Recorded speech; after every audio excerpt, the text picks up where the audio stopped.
phalanx of the middle finger. The curve of the wire is placed approximately in line with the midpoints of the other proximal phalanges.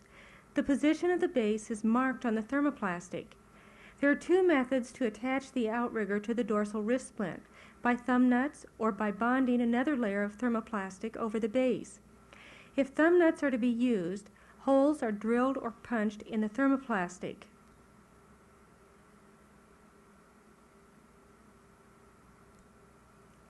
Four thumb nuts are used to ensure stability of the outrigger.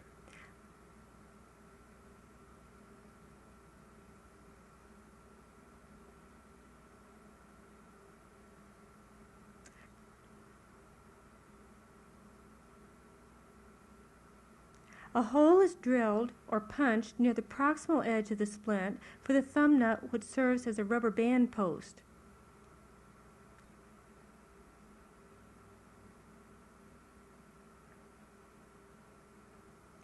If the outrigger is to be attached by bonding a layer of thermoplastic, the wire base of the outrigger is heated. The hot wire is embedded in the thermoplastic where the location of the outrigger was marked.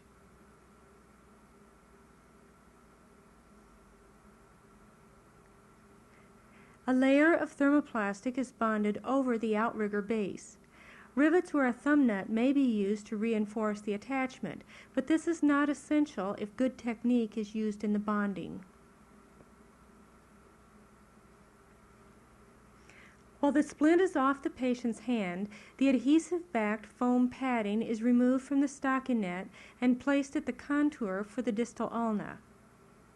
And the palmar bar is detached from the point where it was lightly adhered to the ulnar border of the hand. Adhesive-backed Velcro is added to attach straps at the forearm, the wrist, and the palmar bar.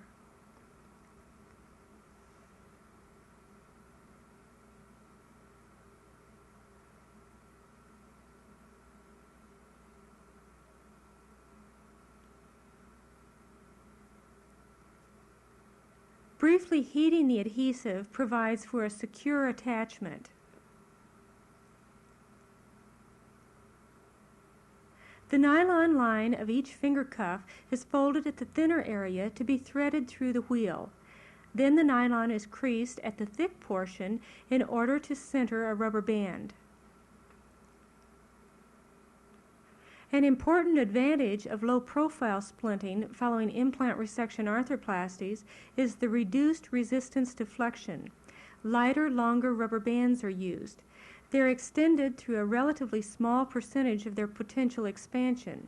Therefore, the force remains almost constant. The fingers rest in slings rather than circumferential cuffs to aid edema control. Elastic strips or springs of graded resistance may be used instead of rubber bands. When springs are used, grades of low resistance are selected. Adjustment of the Phoenix outrigger is simple. This saves time in the initial fitting of the splint, but more important is the ease of readjustment as edema, position, and range of motion improve. The hex wrench is used to release the set screws. The wheels are set for the lateral adjustment desired.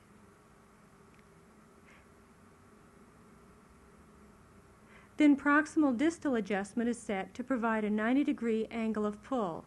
A full 3/4 inch of adjustment is possible. The set screw is tightened to hold the position. Readjustment at any time is a simple process. Note that even more extreme radial deviation is possible if the outrigger is placed more radially on the splint. Many therapists prefer not to use the loop to the small finger. The wheel is removed. The small finger is taped to the ring finger.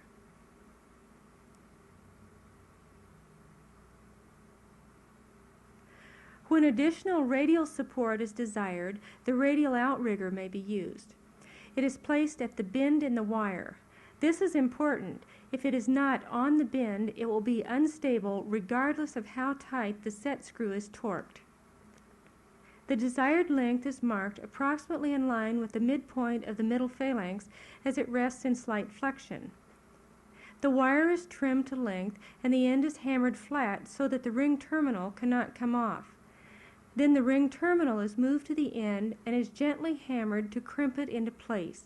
It should be tested to ensure that it is secure because the end of the wire can be dangerously sharp.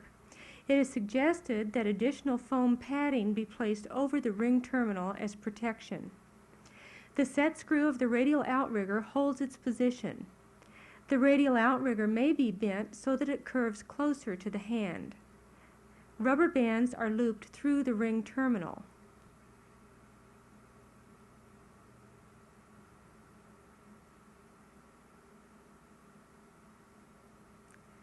More than one loop, even as many as 4, may be used.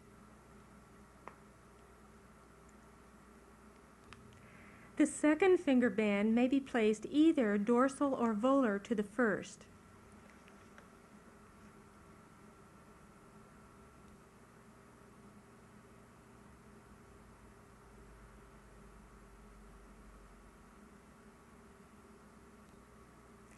Dorsal alumifoam splints may be needed to give inflamed or unstable PIPs additional support.